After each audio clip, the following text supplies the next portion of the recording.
Good morning. Yeah. Good to see you all. Maybe because I'm a New Yorker, I feel like I should start with a warm welcome to Kathy Hochul, the first woman governor of New York State. Is that inappropriate? Maybe? No? Okay.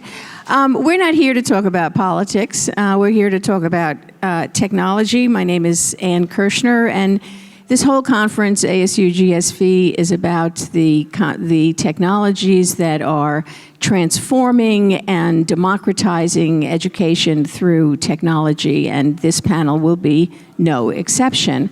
And this particular panel is all about 5G, and we have got a panel of experts here today that are really the people who are the movers and shakers behind the rollout of 5G. So I'm going to ask all of our panelists to start just by introducing themselves, tell us about your current role, and then we'll get deep into how 5G is going to change the world.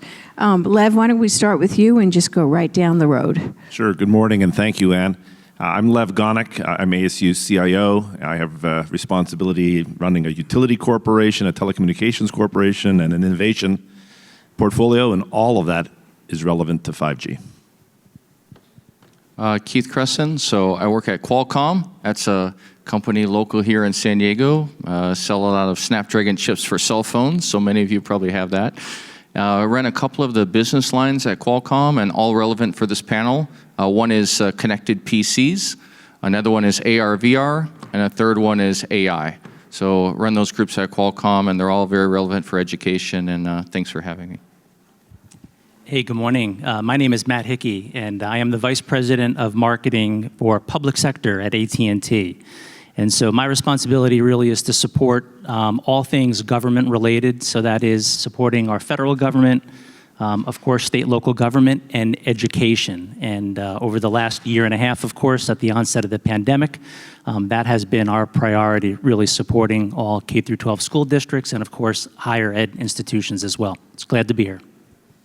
And good morning. My name is David Bezzant, and I'm the Vice President of T-Mobile for Government. I oversee T-Mobile's Project 10 Million efforts in the K-12 space throughout the U.S., and we're really proud of that effort and program, as well as our federal, state, local education, K-12 and higher ed programs as well, based in Utah. And this will be a fun conversation about 5G. It's lots going to happen here. So I'll pick up on that. A lot's going to happen. Talk to me a little bit about the last year and how the 5G rollout has been affected by COVID. And let's give all of us a sense of where the strategy is, how many people have 5G now, and whether it's just been changed by the pandemic. I mean, everything's been changed by the pandemic, right? So I'm going to assume that there have been some changes. Tell us about that. Yeah, I'll pick that up. The 5G rollout hasn't been affected at all by COVID. In fact, if anything, it's been accelerated with opportunity to be out and do a lot of outdoor macro tower development.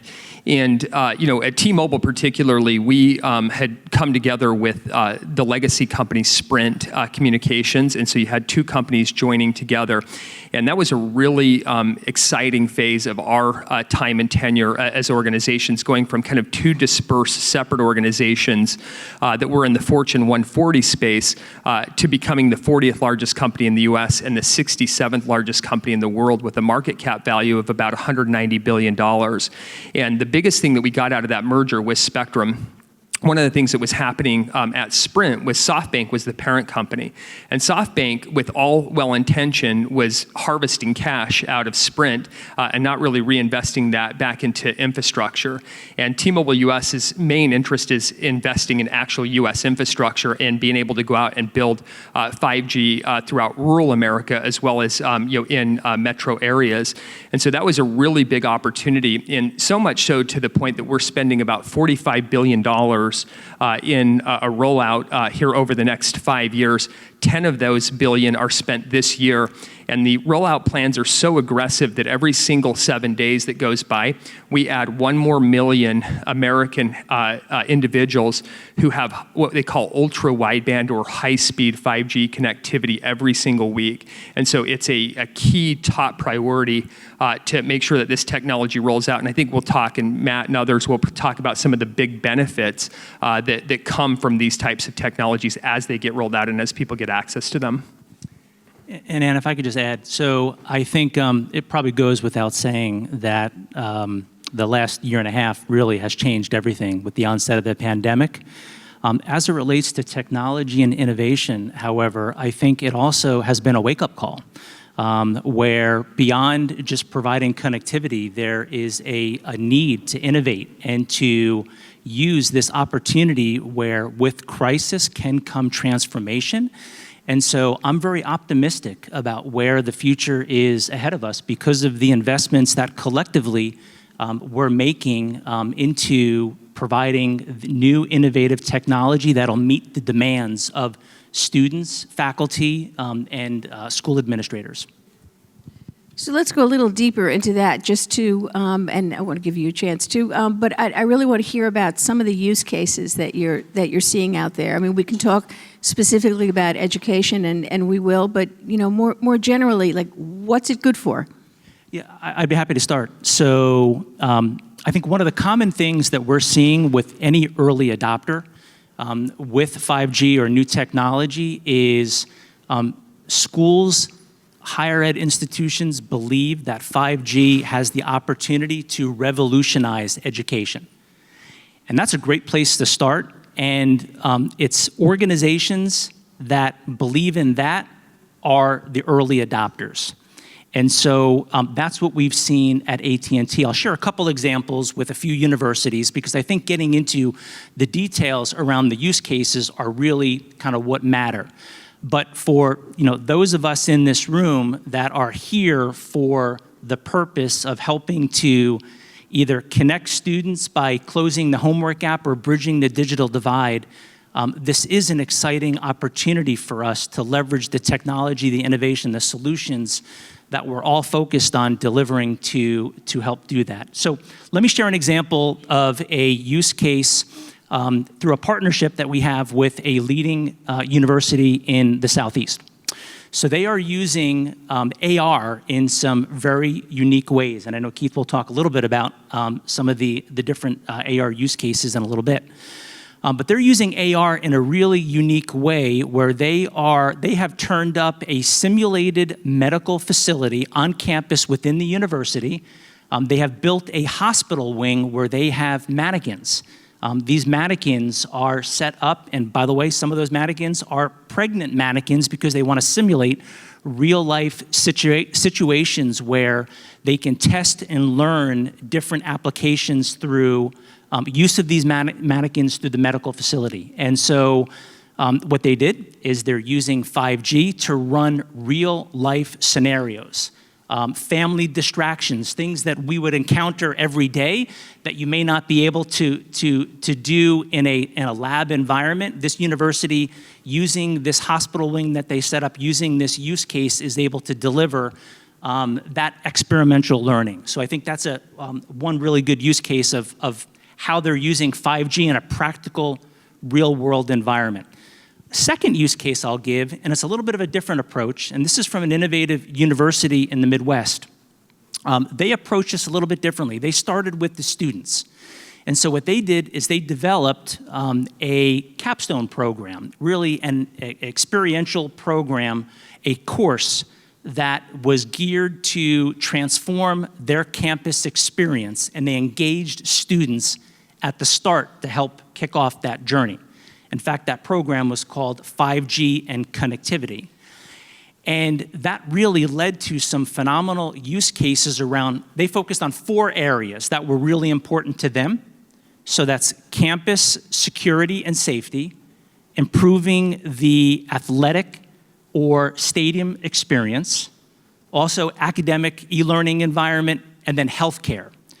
And so the specific use case that they chose through the fall semester when they launched this program with healthcare was how can they use 5G to connect the hospitals within the communities that need their services.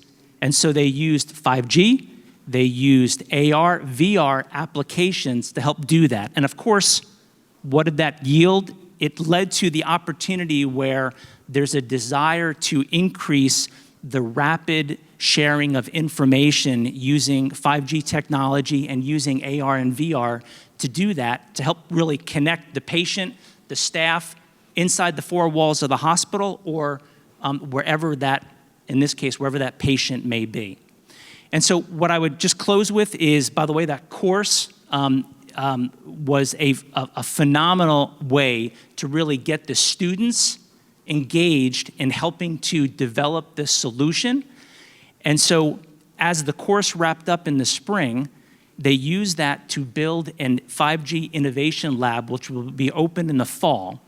And so that's going to create an opportunity where this lab is inside their business school, but is open to all the other colleges within that university system to come in and innovate together.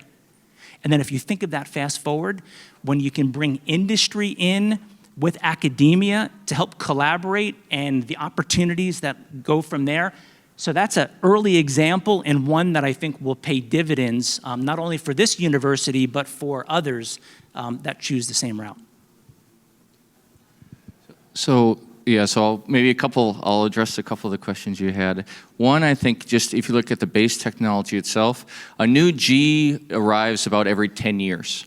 So, in 3G, 1999, 2000, 4G, 2010, 2009, 5G, 2019, 2020. That's when it arrives. 6G will probably be around 2030 if you want to bet on 6G.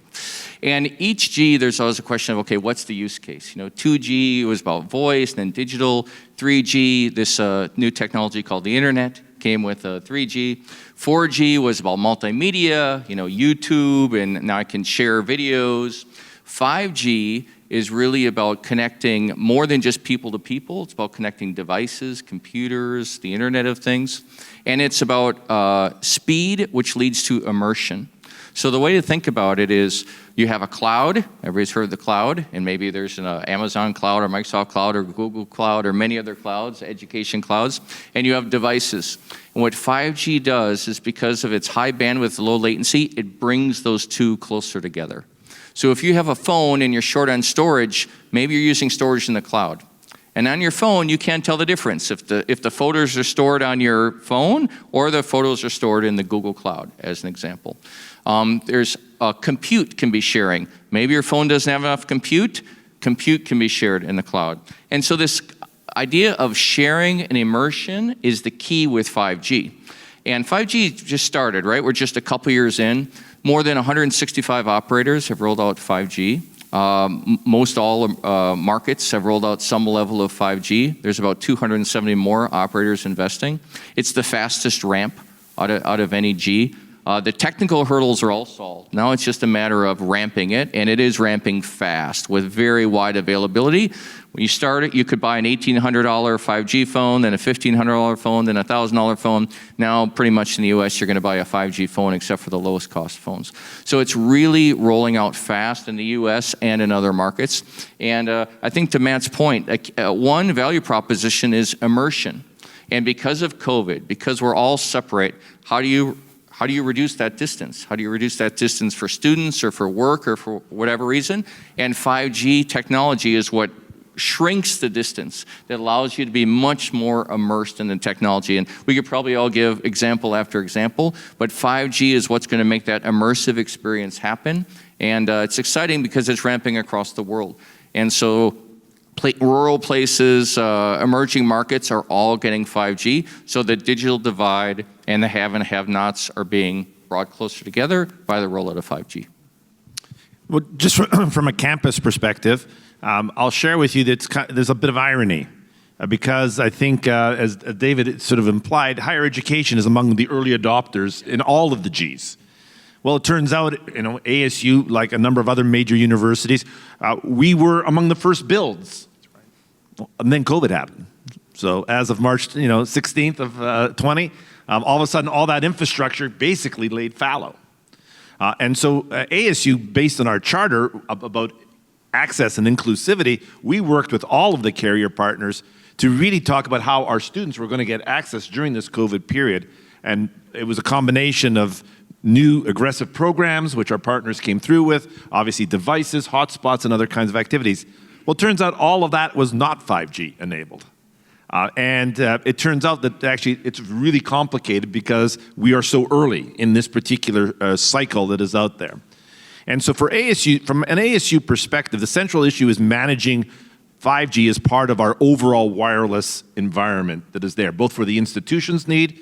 So again, I think helpful Keith sort of sharing. In many ways, our deployment in terms of our utility is all around creating a pervasive Internet of Things infrastructure that leverages all of the 5G that we have.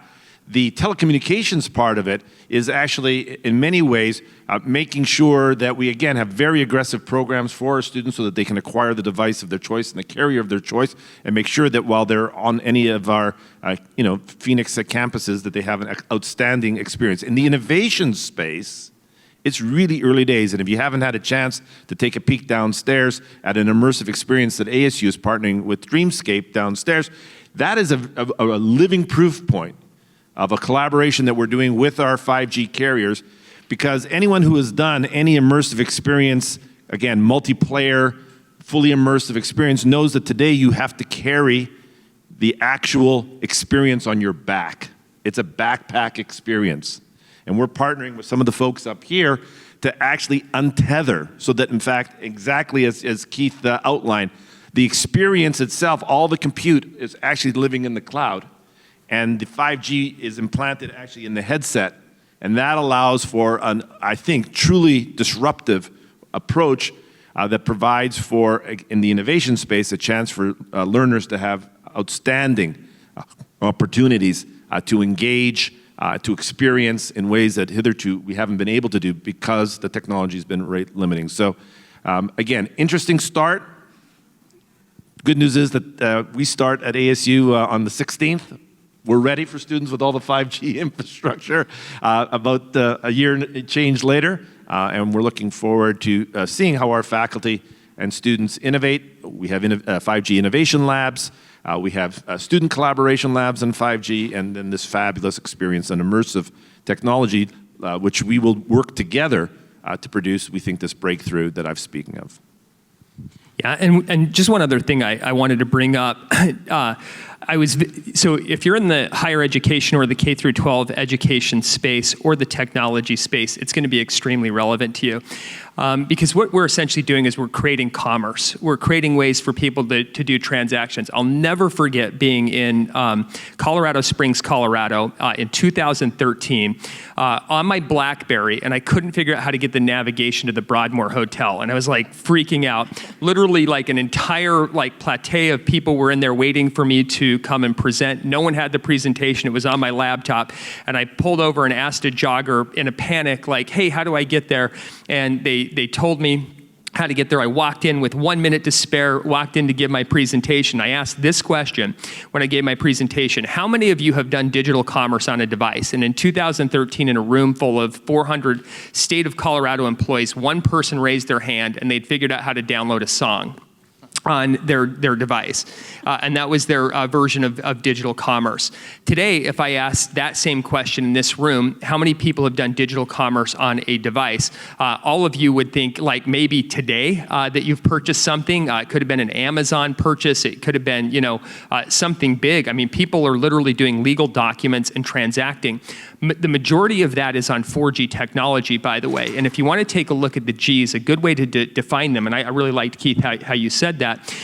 When you had a 2G device, you were like, okay, finally text messaging. That's why that QWERTY keyboard came in handy when you did have that BlackBerry device, because before you were doing TTY to spell cat, right? You were like C 3 times, AT on the T9 method. That got us typing. That got us messaging in ways.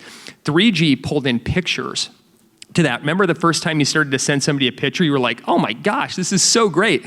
Now I can share photos and things of that nature. 4G was a major milestone in economic development, a major milestone, because companies like fast story. I'll try to keep this concise because this is a great way to illustrate it.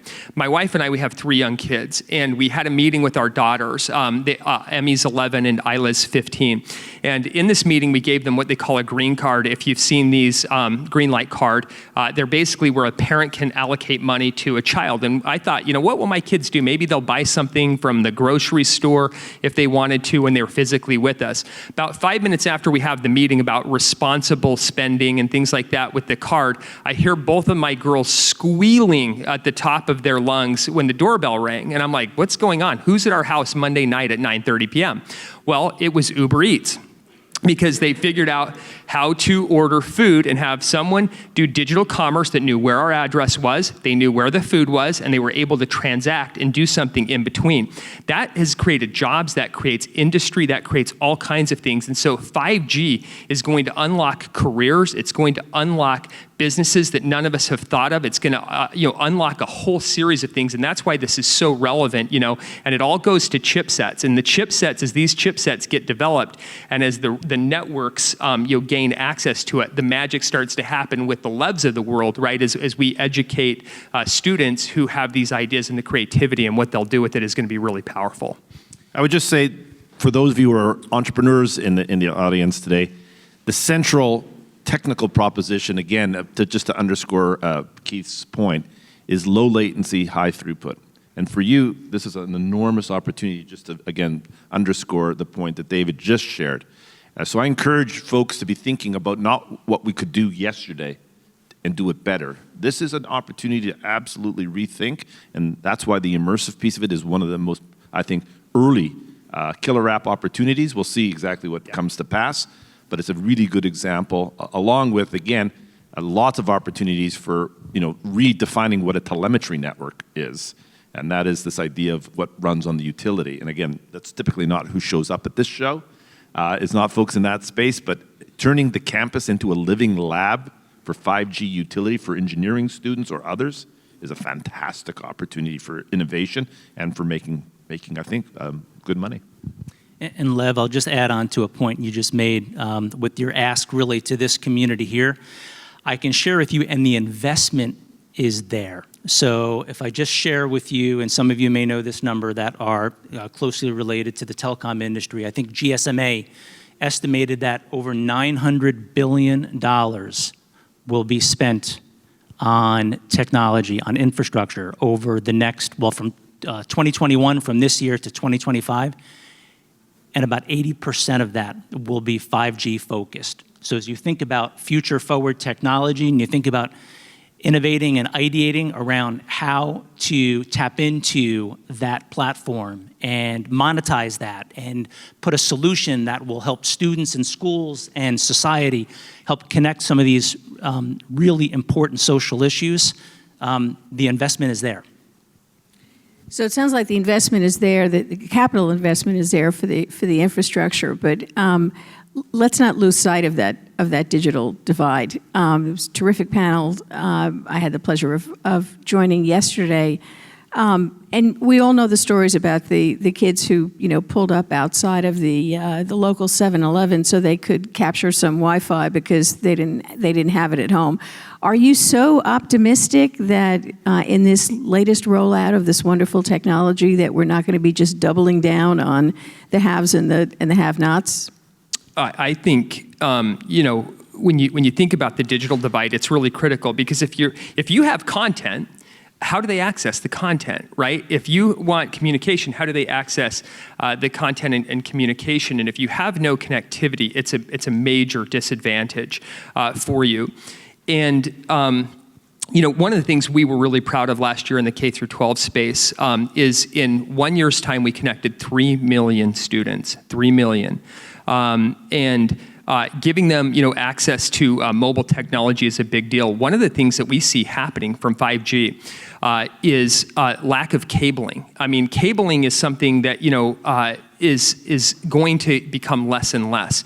And that's a really good thing if you're in tech, right? Because you know how incredibly complicated it is to cable infrastructure and what you have to do if you ever want to move that infrastructure. And so the point of that is to create high-speed connectivity that can go wireless or mobile. And so when you think about the digital divide, you're looking at almost a gain of 100 megabits per second or tenfold above what you're getting with 4G speeds today. And so that gives you what you would normally think of as an in-home broadband experience, but that gives you an experience anywhere you go. And that's really going to change lives. Our entire society is going to evolve significantly in 10 years. I was talking to the executives at BMW. And it was a very interesting conversation because they were having cultural issues with their employees. And what they were saying they were challenged with is for 20 some odd years, all they've been pressing into their employees' heads is 0 to 60 speeds, turning stability and things like that. We're all performance driven. Now they're trying to talk about how they don't spill your coffee in your vehicle and how they don't make you nauseous when you don't drive that vehicle. When your vehicle drives you wherever it is that you want to go, and then you now repurpose your time into productivity asks. It might be entertainment, it might be business, it might be something else. Some of you in the Northeast, are probably used to this riding the Acela train, right? Back and forth from Washington, D.C. to New York or whatnot. And so you're used to fully being productive and working, riding a train. This is going to be life in automobiles very, very soon.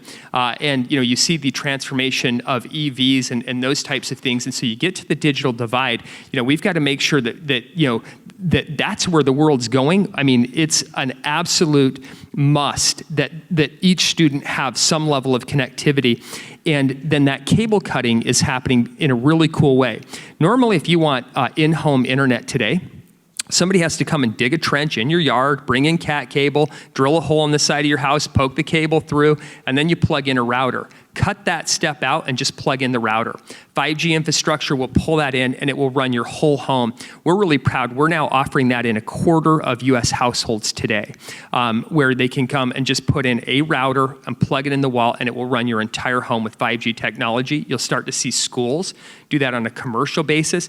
Lev already talked about what they're doing, infrastructure-wise, and he has some really cool stuff that they have, planned infrastructure-wise. And so that's where we see this going on digital divide. Matt, did you or Lev? Well, David, what I would just share again with this audience here is that think about wireless as a portfolio of different Gs and other technologies that are in play here. And the digital divide, again, just based on what Keith shared, pervasive 5G is not going to happen in rural Arizona anytime soon. We're working with all the carriers to make sure that, and David in particular has been fantastic and really receptive to putting in these macro cell towers that are required in places that historically, there hasn't been a marketplace. And so who can blame the carriers? If there's no market, why would you sort of quickly invest $500,000 a cell tower to actually put up that infrastructure?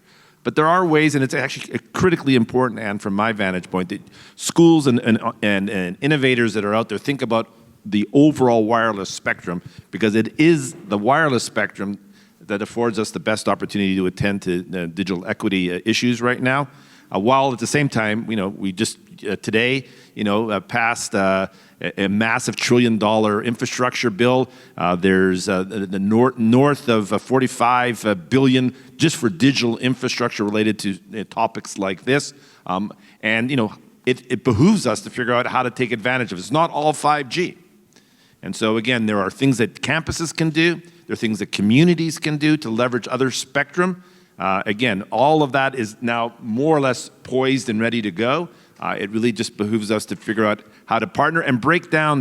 There's all kinds of challenges that COVID has told us we can now overcome. If you're concerned about devices, that used to be a device vendor's problem. And then if you were concerned about access, then that was a wireless provider's problem. And then if you were concerned about content, then that was a school or a publisher's. That is not, we've figured out together how to actually solve that as essentially an end-to-end approach going forward. And that's a lesson that'd be horrible to lose in whatever it's happening next in this new normal that we're hoping that we approach here. Let's make sure that we keep our students and their households front and center in our view as to how to actually provide them with the opportunities, the learning opportunities along the way. And 5G will, mid-decade, essentially become the only thing you got in terms of options that are there. But in the meantime, there is a citizen band radio, which is essentially a private LTE kind of service that is out there.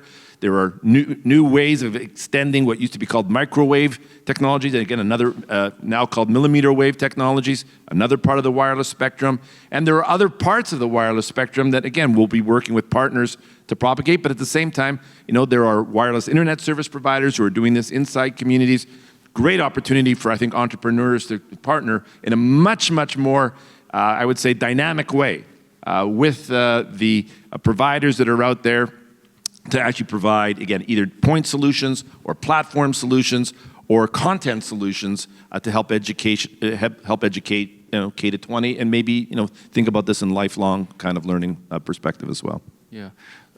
I think one of the keys is you need to get that pipe of information to different homes, right? And then it has to be easy and seamless to use. So to your point, let's say someone doesn't have Wi-Fi, they're going to be left out, right? And if someone does have Wi-Fi, a lot of times, can you get it to work? Is it secured? Does it fade in and out? Are there more people in the home, right? They're using it, so you're sharing bandwidth. So we're doing a number of things. One of the things is to drive the cost of 5G down, get into more devices. We've launched more than 1,000 Snapdragon devices with 5G, but it takes time, no doubt about it. Another thing is we're just trying to get cellular connectivity into devices. And that's important too, because it is sometimes difficult. Your Wi-Fi is down or whatever the situation is. So, I mean, one of the efforts, I'll point Jeff out here. Jeff has a Chromebook, actually, that we worked with Acer and others to get the cost below $400 for a cellularly connected Chromebook. And I mean, my son, we live here in San Diego or close by. My son's school is giving out a Chromebook, not the connected one that we have, but they're giving out a Chromebook to every student when they walk in, when they're registered. Doesn't matter your status, you don't say anything, you walk in, you get a Chromebook. What we want to happen is you walk in, you get a connected Chromebook. It has cellular connectivity, and then every kid has the option. There's a lot of work we're doing for rural communities, for example, fixed wireless access. So rural community, you put up a 5G tower and you provide, a radius of 10 kilometers with a gigabit bandwidth, right? So that's starting. We have some press about a month ago that goes into a lot of detail with, different carriers. That particular one was US Cellular, but lots of work we're doing with our partners, T-Mobile, AT&T, Verizon. We work with all carriers worldwide. So that's what we're doing with rural communities. One we're doing with devices, one we're doing with education. And then you're starting to see more schools collaborate outside the classroom. So you go, one is education in the classroom, but I think with COVID, there's a mindset of education that extends outside the classroom. So for example, the E-rate program that was passed by the US federal government in March of 2021 gives billions of dollars for schools and libraries for devices that are connected. So devices under $400 qualify for the program. That's why we're trying to get the connected Chrome devices to $399 and below. We're seeing a lot of schools, like for example in Florida, the American High School is collaborating across different communities, right? So you have the classroom at the same time with a singular teacher, but it's remote in different areas. I think the work ASU is doing with Dreamscape is awesome. And so what do you have to do? You have to get a device in the hands of someone, and you need to get connectivity. Those are the two keys. If we can get those two keys and it's reliable, we can offer the same opportunities for communities, across the globe. Yeah, I'll just add, by the way, so I think you hear consensus here, really connectivity is key. And it's key now, because we know that we talk a lot about the digital divide. We talk a lot about closing the homework gap, whether it's 17 million students that still don't have connectivity today through K through 12, or a little over 6 million that are in a college and university on a Pell Grant. These are often the underserved, and it starts with connectivity. And level, kind of just add on, and that connectivity needs to happen today, and then the connectivity needs to evolve to ensure, as we develop and launch new technology, that it is meeting the demands of the student consumption, student and school consumption. So the technology that is available today, whether it's wireless, whether it's broadband, to connect those students is key, ensuring that the right speeds are there. so the students can perform the schoolwork that they need to do outside of the four walls of the classroom. And then, of course, ensuring that the technology that is coming is built with the right speeds in mind and the capabilities to truly transform education. If I could just sort of put out a challenge that we have. So today in the infrastructure bill, the FCC decided effectively to set the precedent of making this subsidy that you referred to going to be permanent. It shifted downwards from $50 to $30. This is the E-rate. This is yeah. So it was called the EBB. It was called the emergency broadband. Broadband. Yeah, but it's now effectively going to be well. In the first deployment, in this last 3 months, actually the dollars were there. The uptake was not all that substantial. So one of the challenges we face together across all the carriers, all of the chip producers, all of the schools, and all of us more broadly, is to figure out how do we actually get to those parts of the community who are least connected today.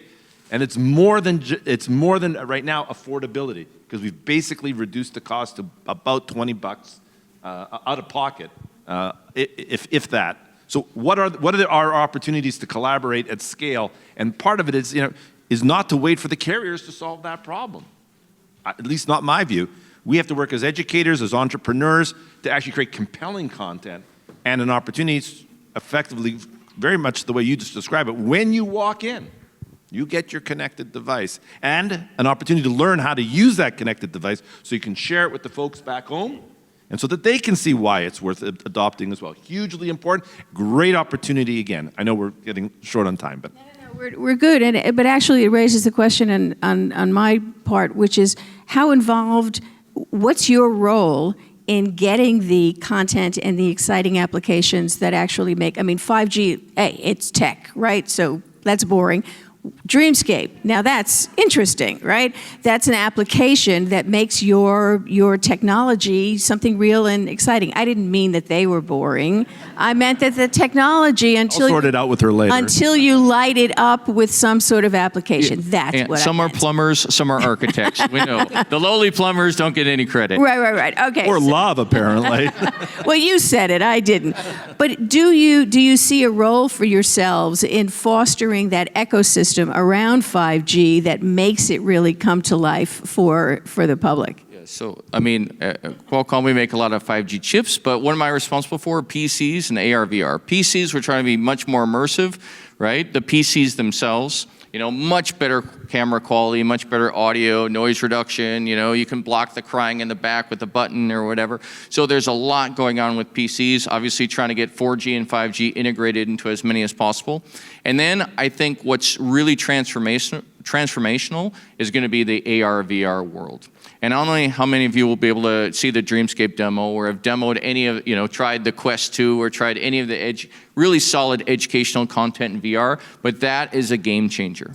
That is a game changer. So in the future, maybe today it's Chromebooks, tomorrow it's connected Chromebooks, maybe in the future it's VR, right? Because VR can be standalone with tracking your eyes and tracking your hands, facial gestures, and you're going to have real-life avatars. And VR is going to transport you to whatever world you want to immerse yourself in. And it's going to open up a whole new world of learning. But you need to get the pieces. You need to get the chipsets and the 5G and the infrastructure and the technology and the power and the optics and all this stuff in place. And then, there's a lot of great entrepreneurs. I know there's panels later today even and yesterday about developing great AR and VR content. And that's the use case we'll be bringing to the next generation of students. And with AR, VR, learning, you're going to get 4 to 5x increase in learning.